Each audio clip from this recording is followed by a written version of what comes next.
Devant toutes les communications qu'on voit autour des systèmes plug and play, je me suis posé la question comment faire pour créer un pseudo plug and play, donc à partir d'un simple panneau solaire, donc appuyé contre la paroi comme vous le voyez ici. Donc si on prend ce panneau, donc c'est un simple 370 watts je crois, que j'ai en stock et qui va basculer ailleurs même plus tard, donc du coup je prends ça avec un IQ7, donc un IQ7 normal que j'ai aussi en stock, et on va essayer de monter justement ce concept là directement en se connectant sur la prise qui est ici, donc une prise extérieure qui est disponible pas très loin. Donc on va essayer de faire cette connectique en fixant l'IQ7 sur la patte que j'avais en stock, donc directement là, en réutilisant donc bien sûr les câbles de la partie panneau solaire, récupérant donc l'IQ7 qui est déjà en installation, le câble Q qui lui est justement avec une terminaison, donc pas de souci, et puis ensuite une simple prise donc en 3G 1.5, parce que là il n'y a pas de grosse puissance donc il n'y a pas de risque là-dessus pour la partie donc connectivité au mur. Et puis dernier point, c'est justement ce petit câble de masse, parce que ce qu'il faut savoir c'est que la structure doit être protégée. Donc je ne sais pas comment font les systèmes quand ils font du plug and play où on ne voit pas de connexion de masse, mais de toute façon il doit y être quelque part, puisque la structure étant métallique doit être protégée en cas de surtension, en cas d'orage et de potentiel coup de foudre. Donc voilà un câble, bon, c'est du simple petit, mais l'idée c'est de reprendre, donc de connecter celui-là à ce câble de terre qui est à l'intérieur de ce fil, donc du coup la structure ira se connecter là-dessus. La raison pour laquelle on peut faire ça, enfin on peut, c'est pas idéal, hein, on est d'accord, hein, c'est juste pour un scénario de test, hein. C'est du quick and dirty comme on dit dans le monde IT. Donc c'est que dans le câble Q on n'a pas de masse, donc il n'y a pas de toute façon d'utilisation du câble de terre depuis ce câble donc en phase. Donc on peut très bien réutiliser du coup de la terre qui provient de la prise normale avec utiliser sur autre chose. Donc le but ça va être de le fixer sur la structure métallique, donc quelque part là-dessus, et qui va donc se connecter là-dessus, se connecter sur ce câble. Pour la partie connectique, on va utiliser donc un simple boîtier IP55 qui permettra de protéger les câbles d'un minimum et de faire les connexions à l'intérieur de ça. Et puis bien sûr des wagots pour la partie câblage, de manière à être certain que en fait les câbles peuvent être démontés assez rapidement.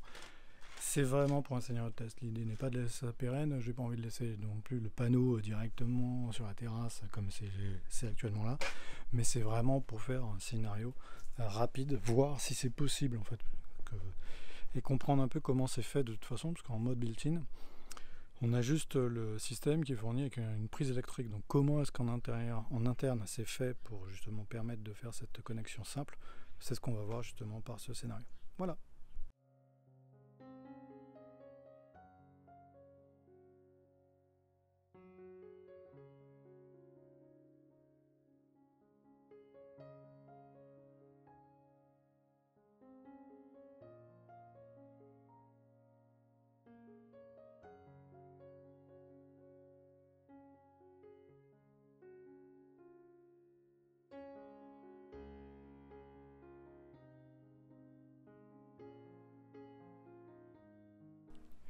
Donc après quelques minutes de montage, ce que j'ai fait c'est bien sûr utiliser, comme je vous ai expliqué, la patte. Donc j'ai connecté le câble de terre sur la patte qui elle est directement attachée donc à la structure métallique, donc à la structure du cadre. Donc on voit bien ici que l'âme du câble de terre est bien fixée dessus.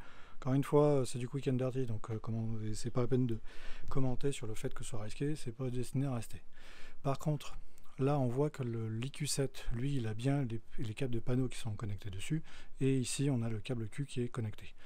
À la suite, en suivant le câble Q, on arrive sur ce boîtier de dérivation dans lequel j'ai fait rentrer le câble Q et le fil de terre, et dans lequel j'ai mis les trois wagots, donc un pour chacune des couleurs, donc masse, terre, enfin masse, neutre et phase, donc les trois sont ici.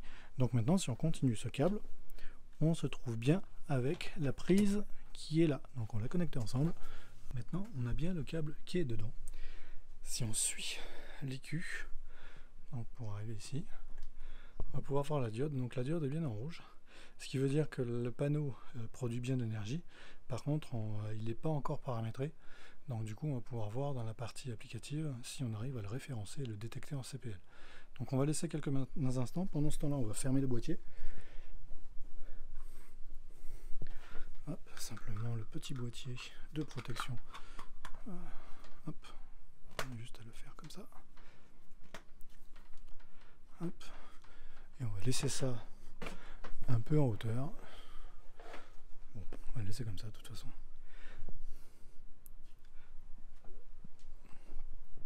Donc il est toujours en rouge. Donc maintenant on va aller au niveau applicatif, ou du moins faire une détection depuis l'appareil. Si on regarde maintenant la diode de contrôle du micro-onduleur, on a changé de couleur, donc on est passé du rouge à l'orange. De mémoire, le rouge c'est qu'il ne produit rien, l'orange c'est qu'il produit mais il n'est pas encore référencé dans la partie applicative, donc du coup il n'est pas référencé par le contrôleur. Par contre il produit déjà de l'énergie. Donc on va pouvoir aller voir au niveau applicatif, donc le faire détecter et voir si la détection fonctionne alors qu'on n'est pas sur le câble relais avec le Q relais, mais on est bien sur un câble qui est directement connecté à une prise électrique. Au niveau de l'appareil, donc de l'Envoy, le principe c'est de lancer une détection. Donc on va appuyer une fois ici. Et donc là il va se mettre à clignoter. Donc ça va durer un moment, parce que ça dure environ 5 minutes, voire un peu plus, pour redétecter via CPL tous les appareils qu'il est capable de pouvoir trouver et discuter avec. Donc on va le laisser tourner comme ça, on verra après ce qu'il en est au niveau de l'application, c'est-à-dire si le micro-onduleur est redétecté par l'applicatif, sachant qu'il était déjà sur ma chaîne sur un autre lieu, donc il est déjà référencé, c'est simplement de le réactiver dans l'application. Quand on retourne au niveau du micro-onduleur, si on regarde bien la petite diode, maintenant elle éclaire bien en vert. Donc la production est bien prise en compte par l'appareil, donc il est bien en train de capter la lumière du soleil et synchronisé avec l'Envoy pour pouvoir faire le report d'informations dans la plateforme. Ça c'est plutôt une bonne nouvelle parce que ça veut dire qu'en fait il est déjà référencé dans le système et il remonte à l'énergie comme avec tous les autres micro-onduleurs. Donc on va pouvoir laisser quelques minutes et pouvoir contrôler dans la partie production si justement ça donne quelque chose d'intéressant ou pas. Le bilan après quelques minutes, donc on va dire quasiment 1 heure d'attente, donc on voit qu'on a toujours la diode qui est en vert, donc ça veut dire qu'il produit globalement. On a toujours le soleil donc qui est à peu près là, donc du coup il va continuer à produire pendant un petit moment encore. Et tout est fonctionnel on va dire, donc du coup il n'y a pas de souci là-dessus. Le panneau bien sûr il est sale mais il est positionné en mode à l'arrache. Ce qui n'est pas très grave. En revanche, là où le bas blesse, je dois dire, c'est au niveau de l'application. C'est-à-dire qu'en gros, le fait que ce ne soit pas sur la ligne avec tous les Q, enfin la ligne de Q relais, donc en connexion directe ou très proche avec l'Envoy, donc l'outil de pilotage et de gestion des données, on va dire que le reporting est discutable. Pour l'instant, j'ai vu que l'appareil était détecté, donc était vu comme présent, mais il remonte des alertes, donc des warnings en l'occurrence, ce qui est peut-être dû au CPL, parce que vu qu'on est sur une prise extérieure qui est sur un autre tableau que l'extension de tableau sur lequel se trouve l'Envoy et tout le matériel de photovoltaïque, le système n'est pas optimal dans le sens où la communication en CPL supporte mal les sauts de disjoncteurs ou d'interrupteurs différentiels. Donc du coup il est préférable de rester au maximum sur une ligne unique tant que possible. Après ça fonctionne mais c'est pas vraiment optimal et puis on voit qu'on a des erreurs. Donc est-ce que c'est dû à ça? Est-ce que c'est dû au fait qu'il ne soit pas derrière un Q relais? Enfin ouais, un Q relais, c'est pas très clair. Quoi qu'il en soit, en termes de production pure, ça marche. Donc du coup, ça c'est plutôt une bonne nouvelle, ça veut dire que finalement les systèmes plug and play sont plutôt assez simples à monter. Bon, après, c'est pas du tout montage à l'arrache comme là, mais je veux dire, technologiquement parlant, c'est pas quelque chose de très compliqué. Tout est basé sur un micro-onduleur, donc il y a plusieurs modèles, plusieurs marques, suivant les fournisseurs qui sont choisis. La seule chose, c'est que doivent faire un peu comme on a fait là, c'est-à-dire d'intégrer la connexion à la Terre pour la reprendre et repiquer sur la connexion à la Terre du câble de 3 fils. Donc voilà. Donc test plutôt positif. Je vais pas laisser ça comme ça, je vous rassure. Ça va de toute façon monter sur le toit. Est-ce que je vais le laisser là quelques jours? J'en sais rien, histoire peut-être de voir, faut négocier avec ma femme, de voir un peu ce que ça donne, si on le garde un peu pour voir si ça remonte des données ou si ça remonte de la production. Mais en tout cas, c'est pas quelque chose qui restera très longtemps ici. Bilan après quelques heures d'attente, effectivement ça fonctionne. On voit par contre que le panneau n'est pas complètement au soleil, parce que normalement c'est normal, il y a une haie derrière moi. Donc c'est pas non plus top avec l'inclinaison du soleil, mais ça marche. J'ai pu constater qu'aux alentours de 17h, enfin 16h30-17h, on est à 35 watts de production. Encore une fois, c'est pas idéal, mais c'est toujours mieux que rien. La détection de l'appareil s'est fait au niveau du contrôleur, donc la Gateway a bien trouvé l'appareil au bout d'un moment, donc ça c'est long. Je pense vraiment que le CPL, c'est en partie dû aux connexions CPL avec la prise qui n'est pas du tout sur le même niveau au tableau électrique.